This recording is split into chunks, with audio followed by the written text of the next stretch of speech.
What's up? My name is Anna. I am an ICU travel nurse and I have been traveling since August of 2020. And this is what to pack as a first-time travel nurse. Timestamps are going to be in the description down below, and I'm going to have on my blog all of this written out for future reference. Please subscribe and thank you for your support. For first-time travel nurses, the organization is key first before we get into specifically what to pack.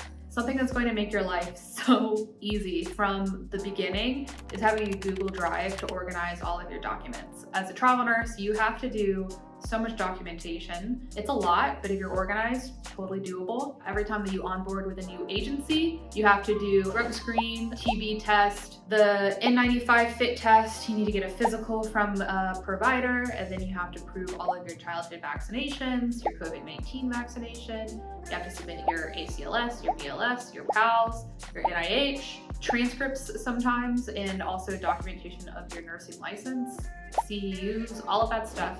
You have to submit to your new agency every time you onboard with someone else. Also a check so that they can pay you, and your identification, so passport and driver's license.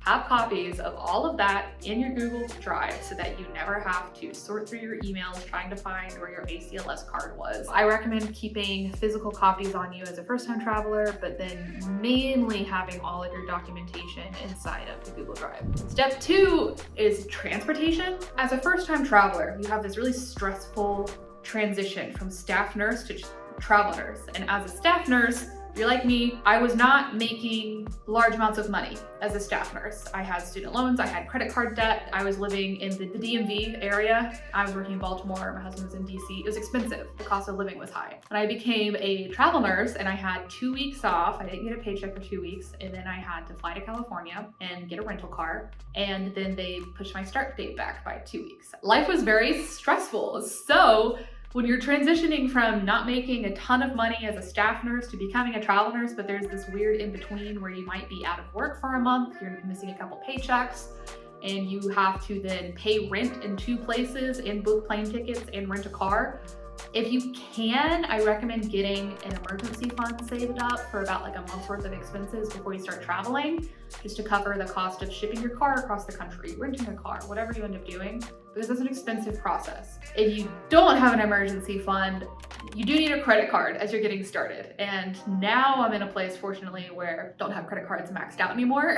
And I don't ever recommend doing that. A good travel credit card is really gonna be in your favor as a travel nurse. Some people are so good about all of this. I kind of generally like the Chase Sapphire Preferred credit card because it has really good points conversions for everything travel. You get high rewards on everything travel and everything food and everything rental transportation. And also the Chase Sapphire Preferred card comes with rental car insurance, so you don't have to buy the insurance for the rental car itself. It converts to any airline, so you don't have to be loyal to like just Delta or just Spirit or just United. Any flight that you book, you get those points, and then those points convert at like, it's like 25% higher if you redeem it from within. I've used Chase Sapphire Preferred for the last 2 years and I really like it, and I book a lot of flights, so it's a good kind of broad recommendation. Get a travel credit card, make sure that you're using your points, and redeem those points for travel. Once you're getting into packing like the actual things you're taking with you, downsize.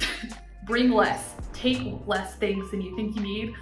Because I know you and you want to overpack, and then you're going to get there and you don't need all of it. What I'm going to say is pack as many sets of scrubs as you have. So if you have 4 or 5 scrubs, pack that. If you have 10 sets of scrubs, pack that. The less you have to do laundry, the better. So pack all of your scrubs and all of your compression socks, all of your toiletries. Bring all of that with you. Also of note, you might want to bring like a bag with you, because if you're staying in a cheaper lodging, you might not have an unit washer and dryer.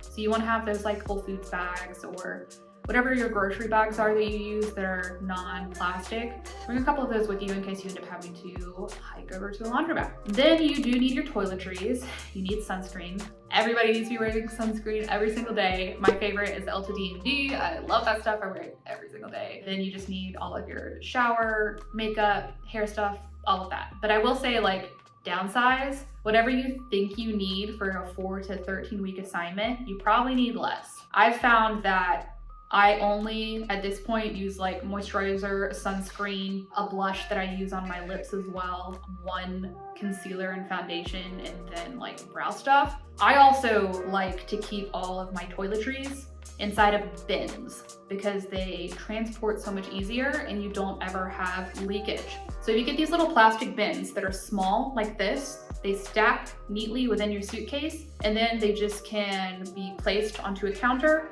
and there's no spillage, and everything is very nice and square and contained. So I use bins for my toiletries and my makeup, and they stack, and everything is perfect, very contained. As far as outfits go, of course, I mean, just like know your weather, but then again, underpack. If you think that you need like 10 different outfits, you don't. You need one pair of jeans, you need a couple of cute tops, you need a couple of sweaters, you need one set of non-work shoes that are cute, you need a rain jacket, a regular jacket, and like a hat or two. And you always need a bikini everywhere you go because somebody's gonna have a hot tub and you're gonna find it. So even if it's the middle of winter, always bring a swimsuit. But then again, like 2 to 5 outfits and you can recycle. And then bring your 3 to 5 sets of favorite loungewear and workout wear. Because if you're like me, 80% of your wardrobe is loungewear and workout wear. You do not need all of that. You need 3 to 5 sets. You gotta do laundry anyway. Keep it small.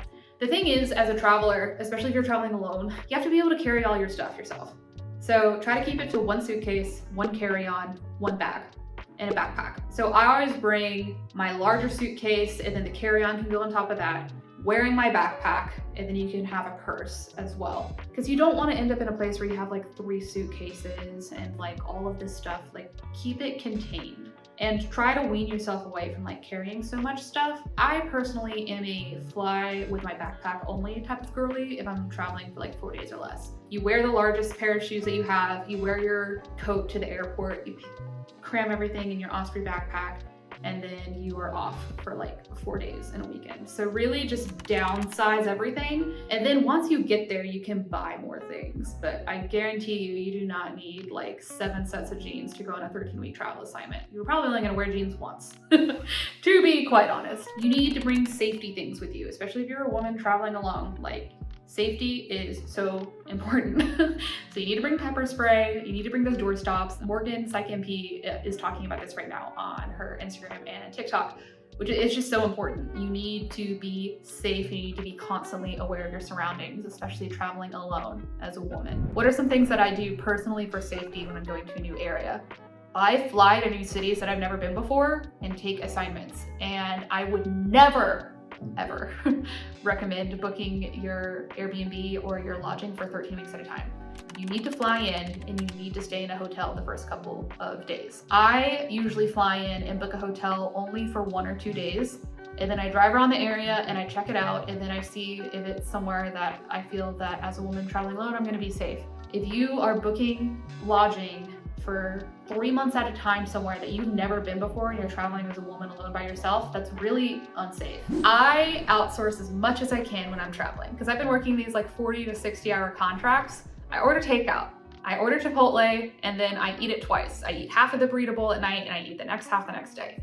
I pick up Starbucks on the way in. You can save more money if you are prepping all of your own meals and taking it into work. I am kind of a mindset that like work hard, play hard, and like I focus while I'm at work, and I try to outsource everything else in my life just because it's too much. So if you're me, I'm giving you permission to just outsource things. Order takeout. You're working 60 hours a week. Order someone to do your laundry.